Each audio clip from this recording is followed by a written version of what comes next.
শুভ সকাল বন্ধুরা, কেমন আছো তোমরা সবাই? আশা করি তোমরা যে যেখানে আছো ঠাকুরের আশীর্বাদে অনেক অনেক ভালো আছো। আমরাও ভালো আছি।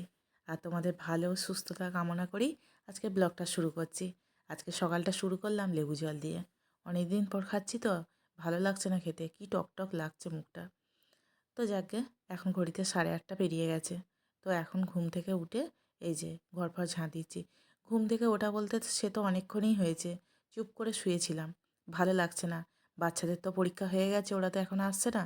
সেই কারণে আমিও না খুব বোর ফিল করছি। একটা ব্যস্ততার মধ্যে সময়টা কাটাচ্ছিলাম, বেশ ভালো। হ্যাঁ, যখন ব্যস্ত ছিলাম প্রচুরই ব্যস্ত। ওদিকে চাষবাস, এদিকে আবার বাচ্চাদের পরীক্ষা।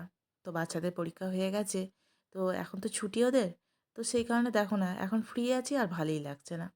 তোমাদের দাদাভাই মাছ, টমেটো আর তেঁতুল দিয়ে পাঠিয়ে দিয়েছে। তো এই দাদাটা দিয়ে গেল। তো ওর সঙ্গেই একটু কথা বলছি।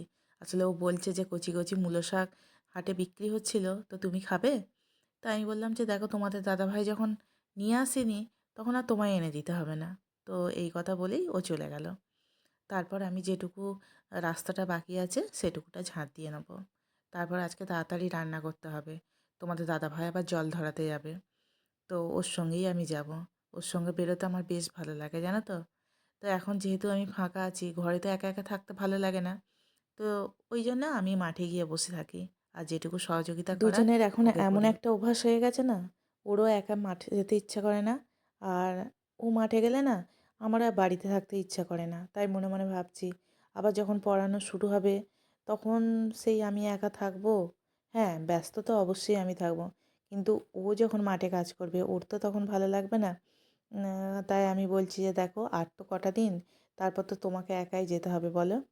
তো হ্যাঁ, আমি যখন ফাঁক ফোকরে যখন টাইম পাবো অবশ্যই তোর সঙ্গে আমি যাব। আর এদিকে দেখো চান টান হয়ে গেছে, দিয়ে তারপর জামা কাপড়গুলো চালাচ্ছি। আর এই তারটা কি হলো, এত ঝুলে গেছে কি করে কে জানে। আসলে এই বাঁশটাও না খুব নড়বড়ে হয়ে গেছে, কোন দিন না ভেঙে পড়ে যায়, তখন আবার জামা কাপড় শুকোতে দেওয়ার আবার একটা অসুবিধা। তো হ্যাঁ, যতদিন চলছে চলুক, তারপর পরে না হয় ব্যবস্থা করা যাবে। আবার ওদিকে রান্নাটাও বসাতে হবে জানো তো। তো তোমাদের দাদাভাই সিলভার কাপ মাছ নিয়ে এসছে, সিলভার কাপ মাছের টক করব। আর টক ঝাল, তোমাদের দাদাভাই ওই রান্নাটা খুব পছন্দ করে। হ্যাঁ, ওর সাথে থেকে থেকে ওরও কিছু পছন্দের জিনিস আমারও পছন্দের হয়ে গেছে। আমি এত টক টক এইসব খাওয়া না পছন্দ করতাম না, কিন্তু ইদানিং সেটাও আমার খুব ভালো লাগে জানো তো। দেখো না, এখন রোদ খুব ভালোই দিচ্ছে। তবে হ্যাঁ, যে জমিগুলোতে আগে আলু বসানো হয়েছে সেই জমিগুলোতে জল ধরানোর সময় হয়ে গেছে, নইলে গাছও বেরোবে না বলছে তোমাদের দাদাভাই। তো এই নিয়ে আমরা খুব চিন্তায় আছি, কেননা অনেকেই বলছে বৃষ্টি আসবে, বৃষ্টি পড়বে, তো আবার জল দিলে আবার সেটা আলুর ক্ষতি, এত জল তো আলু সহ্য করতে পারে না। সেই সব নিয়েই একটা চিন্তা ভাবনা জানো তো। আর এই দেখো না, চান টান করে এখানে চুল মুছছি, রাস্তা দিয়েই কোনো একটা মৃতদেহ যাচ্ছে। তো হরিবোলের আওয়াজ পেলাম, তো সেই কারণে একটু নমস্কার করলাম।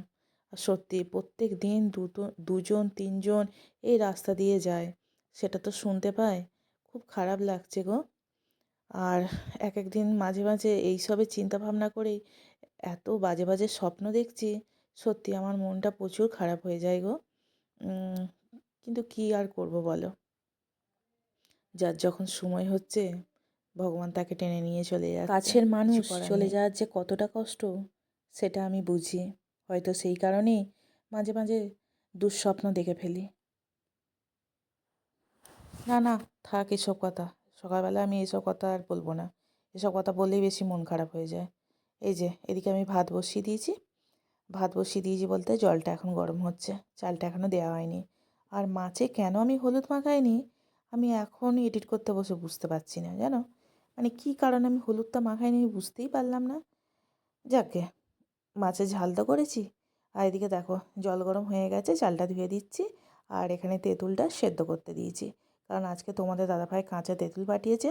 ও বলেছে কাঁচা তেঁতুল দিয়ে মাছের ঝালটা করবে। এই যে 2 পিস মাছ পাঠিয়েছে। 2 পিস মাছ আমার একদম পোষাচ্ছিল না। তোমাদের দাদাভাইকে ওই জন্য আজকে বললাম যে দেখো, এই মাছ পাঠালে তুমি সবসময় 4 পিস পাঠাবে, কারণ আমার দুবার করে খেতে ইচ্ছা হয় এই মাছটা। 11:30 ঘড়িতে বাজছে, আমার সমস্ত কাজ কমপ্লিট, বাসন মাজা, ধোয়া মাজা ঘষা সমস্ত কিছু। তারপর এই যে আমি ক্রিম এবং তেল নিয়ে চলে এসেছি। কেন বলো তো, হাতে যেহেতু সময় ছিল না, সেই কারণে আগে আমি আজকে রান্নাবান্না সেরেছি। তারপর মাজা ধোয়া করে নিয়ে এই যে তেল, ক্রিম এসব মাখতে বসেছি। তোমাদের দাদাভাইয়ের আসার সময় হয়েই গেল। সমস্ত কাজ কমপ্লিট না করলে না, ওকে যদি টাইমে ভাতটা না দিই, সে না খেয়ে মাঠে চলে যাবে। কারণ এটা তো সহ্য করা যায় না। নিজের এখন রূপ, রং, চেহারা এসব দেখলে হবে না। আগে তো তাকে ভালো রাখতে হবে। সে যদি ভালো থাকে তবেই আমি ভালো থাকবো। এটাই আমি জানি। তো ওর জন্যই অপেক্ষা করছি। তো এই দেখো তোমাদের দাদাভাই চলে এসেছে বলতে না বলতেই। তারপর ওকে ভাতও দিয়ে দিয়েছি। তো আমাকে বলল যে, "তুমিও খেয়ে নাও।" কেননা এই যে আলু সেদ্ধ মাখছি, এই থালাটা আমি নিয়ে নেবো। তারপর দুজনে চলে যাব মাঠে। এই যে। আর তোমাদের দাদাভাই এই যে মাঠে এত পরিমাণে হাওয়া দেয়, গেঞ্জি পরে তো কাজকর্ম করবে। কী কারণে ও গেঞ্জি খুলে ফেলে? ও গেঞ্জিটাকে কি ভারী লাগে? জানি না বাবা। একদম গেঞ্জি পরবে না। এই যে খালি গায়ে এখানে পাইপ টানছে। আসলে এখানে জলটা না, জমিটা একটু উঁচু তো, জলটা আসতে চায় না জানো? সেই কারণে এই যে অপরের জমির উপর দিয়ে পাইপটা ছড়িয়েছে। আসলে এই অপারেটরই বলে গেছে যে এইভাবে নিয়ে যাবি। কিন্তু আমরা দেখলাম যে তাতে ওদের ক্ষতিই হলো, পাশাপাশি দুটো জমির। আর কি বলবো, কিছু বলার নেই।